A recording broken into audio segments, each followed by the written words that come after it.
بعد 30 يونيو تماما الشعب المصري كل مره يتحرر من القيد الحكومي. تعلم حضرتك ان القيد الحكومي كان يتجه بنا الى قطب واحد هو القطب الغربي اللي سيادتك عارفه.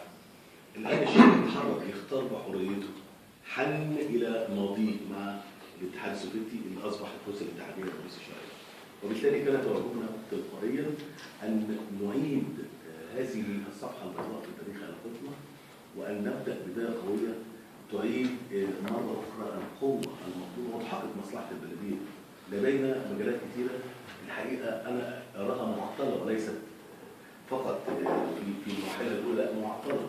المجالات الاقتصاديه والمجالات ومجالات التعاون الشبابي التي كانت موجوده في الستينات، والمجالات الثقافيه. يعني الشعب المصري يعلم ان الشعب الروسي هو اقرب اليه في الثقافه الشرقيه من غيره من الدول الاوروبيه الاخرى. وبالتالي لقاءنا النهارده بيحمل في اختياره امرين. الامر الاول هو تقديم الشكر الواجب والتقدير للموقف الروسي بتاع مقابله شعب مصر. وكذلك كما سمعنا في اول تصريحات خارجيه روسيه انها تقدم او تتفهم انجاز القوات المسلحه لاراده الشعب المصري، وليس كما كان يروج من قبل المتربصين بمصر. وهذا موقف لابد ان يسجل في التاريخ، لانه موقف ابان الازمه اثناء الازمه. لا نقدر كثيرا من يعني يحاول ان يدعم مصر الان بعد ان اتضحت الصوره كامله، لكن موقف روسيا كان منذ اللحظات الاولى محدد وواضح. بالتاكيد الشعب المصري الان وانا اجلس مع سيادتك ينتظر ان تخرج هذه الزياره بتاثير حقيقي على وضع العلاقات بين مصر وروسيا. وانا اثق ان السيد الدانوبي من لديه من خبرات متراكمه عن العلاقه القديمه بين مصر وروسيا وعلاقه روسيا بمنطقه الشرق الاوسط سيعيد صياغه الاوضاع بعد ان شاء الله هذه الزياره، وبعد ما نبدا نقدم ما يفيد التغيير الحقيقي.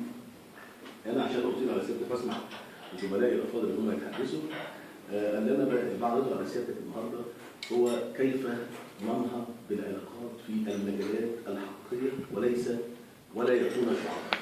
نحن توجهنا ان يكون هناك مجلسا مصريا روسيا من الجانب الروسي والجانب المصري من السياسيين وليس من الحكوميين، يعمل دوما على تقويض وتوطيد العلاقه بين مصر وروسيا ويؤدي الى نتيجه ايجابيه في مصلحه البلديه. اعتقد اننا يعني لو اكرمنا ربنا اليوم ووفقنا في ان نبدا في تشكيل مثل هذا المجلس سوف يكون مجلسا قويا في دعم العلاقات بين مصر وروسيا وسيؤدي الى نتائج ايجابيه على ارض الواقع.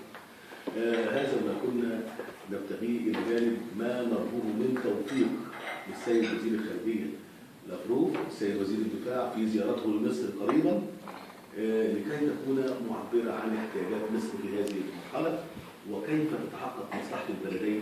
العالم يعني ينتظر نتائج هذه الزياره الهامه ويراها انها بالفعل سوف تشكل منعطف جديد في المنطقه كلها وليس مصر. واؤكد لسيادتك مره اخرى حديثي ان الشعب المصري الان الذي حاكم الرئيس المعزول منذ 4 أيام ينقل للشعب الروسي التقدير والامتنان، لانه كان اول من وقف معه في محنته ابان ثوره 30 يونيو التي حرر بعض شهور. شكرا جزيلا لحضرتك، واسعد ان احنا في لقاء السيد بالدانوب على وجه الخصوص وفي رعايه السيد لافروف وزير الخارجيه ان هذا ما كنا نبتغيه